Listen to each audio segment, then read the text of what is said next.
Hi everyone, అందరూ ఎలా ఉన్నారు? Welcome back to my channel. ఇవాళ వీడియో వచ్చేసి దోశ రెసిపీ అండి. దోశే కదా ఏముంది అనుకోకండి, ఇది జొన్న దోశ అనమాట. రైస్ తినకూడదు అనుకున్న వాళ్ళు కానీ, లేకపోతే షుగర్ ఉన్న వాళ్ళు ఇలాగా జొన్నలతో చేసుకోవచ్చండి. సేమ్ మనకి నార్మల్ రైస్తో ఎలా చేసుకుంటామో అట్లే వస్తాయి. ఇప్పుడు ఎలా ప్రిపేర్ చేసుకోవాలో చూద్దాము. ఫస్ట్ ఇక్కడ ఒక 1 బౌల్ తీసుకొని ఇందులోకి 1 కప్పు మినపగుండ్లు తీసుకున్నా అండి. మినపప్పు అయినా వేసుకోవచ్చు, మీ ఇష్టం. తర్వాత 1 కప్పు మినపగుండ్లకి నేను 2.5 కప్స్ జొన్నలు తీసుకుంటున్నా అండి. మీ ఇష్టం అనమాట, 3 అయినా తీసుకోవచ్చు. సేమ్ రైస్ క్వాంటిటీ ఎలా పోస్తామో జొన్నలు కూడా అలానే పోసుకోవాలండి. ఇవి పోసిన తర్వాత వీటిని బాగా వాష్ చేసుకోవాలి. వాష్ చేసుకున్న తర్వాత మంచినీళ్ళు పోసుకొని నానబెట్టుకోవాలి. 8 అవర్స్ మినిమం నానాలండి. జొన్నలు కొంచెం టైం పడుతుంది నానటానికి.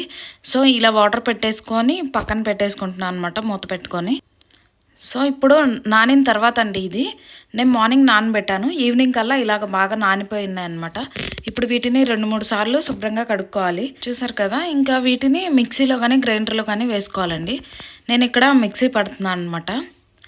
ఇంకా వాటర్ లేకుండా వేసుకోవాలి. ఫస్ట్ వాటర్ లేకుండా ఒకసారి గ్రైండ్ చేసుకొని తర్వాత కొంచెం వాటర్ యాడ్ చేసుకోవాలండి. కొంచెం పిండికి తగ్గట్టు అట్లాగా వేసుకొని ఇంకా మళ్ళీ బాగా మెత్తగా పేస్ట్లా చేసుకోవాలి. చూడండి, ఇదిగోండి ఇలాగా మెత్తగా పేస్ట్ అవ్వాలన్నమాట. మరీ ఫైన్గా కూడా అవసరం లేదండి, కొంచెం బరగ్గా ఉంటే బాగుంటుంది దోశలకి. ఇలాగా పిండి మొత్తాన్ని మిక్సీ పట్టుకోవాలండి. మిక్సీ పట్టేసుకొని ఇలాగ ఒక డబ్బాలోకి తీసుకోవాలి. 8 కంటైనర్లోకి తీసుకోండి. సో ఫ్రీజర్లో పెట్టుకోవడానికి కూడా అప్పుడు బాగుంటుందన్నమాట, తొందరగా పులుపు రాకుండా ఉంటుంది. సో ఇంకా ఇలాగ పిండినంతా ఈ డబ్బాలో పెట్టేసుకొని మూత పెట్టేసుకోవాలండి. నేను నైట్ పెట్టేశాను, మార్నింగ్కి ఇలాగ ఫర్మెంట్ అయ్యిందండి. సో ఇందులో కొంచెం సాల్ట్ యాడ్ చేసుకున్నాను. సాల్ట్ యాడ్ చేసుకొని చూడండి బాగా ఫర్మెంట్ అయిపోయింది. ఇంకా వీటిని కొంచెం బాగా కలుపుకోవాలి. కొంచెం తిక్కగా ఉందండి, అందుకని నేను కొంచెం వాటర్ యాడ్ చేసుకున్నాను. సో వాటర్ యాడ్ చేసుకొని ఇంకా దోశలు పోసుకోవటమే అనమాట. ఇప్పుడు ఇంకా ప్యాన్ పెట్టేసుకొని ఇలాగ దోశ పోసుకోవాలండి. నేను బాగా పలుచగానే పోస్తున్నాను అనమాట. సో చూడండి, మరీ మందంగా ఏం కూడా ఉండదన్నమాట, నార్మల్గానే వచ్చేస్తాయి. సో ఇప్పుడు ఆయిల్ కానీ లేకపోతే నెయ్యి కానీ ఏదో ఒకటి వేసుకొని ఇంకా ఇలాగ దీన్ని కాలగానే దీన్ని ఫ్లిప్ చేసుకోవటమే.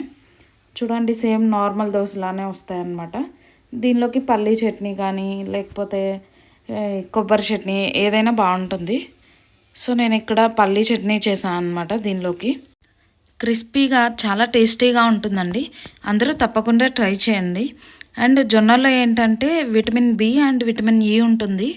మినరల్స్ కూడా చాలా ఉంటాయండి, కాల్షియము ఇలాగా. సో తప్పకుండా అందరూ ట్రై చేసి ఎలా వచ్చింది అనేది నాకు కామెంట్ సెక్షన్లో కామెంట్ చేయండి. ఈ వీడియో నచ్చితే లైక్ చేయండి, షేర్ చేయండి, సబ్స్క్రైబ్ చేయండి. Thank you, bye.